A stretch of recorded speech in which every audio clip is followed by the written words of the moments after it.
咁有人咧就話啦，佢俾人送咗入去精神病醫院。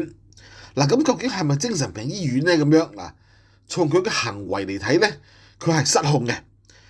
咁呢種失控行為啊，究竟能唔能夠構成佢即係冇刑事責任咧？咁樣嗱，因為大家知道啦，你喺機場叫囂，人哋有權咧係告你噶嘛，係嘛？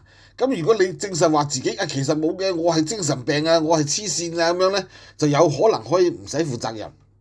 但係咧，究竟佢係咪真係黐線咧？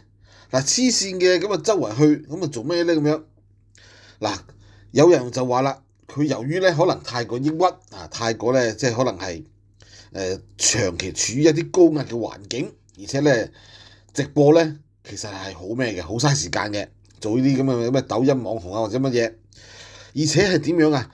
仲未必一定係揾到錢，可能好多都揾唔到錢。咁經過咗嗰啲叫做咧大量嘅生活嘅壓力啦嚇，令到佢咧個人情緒崩潰。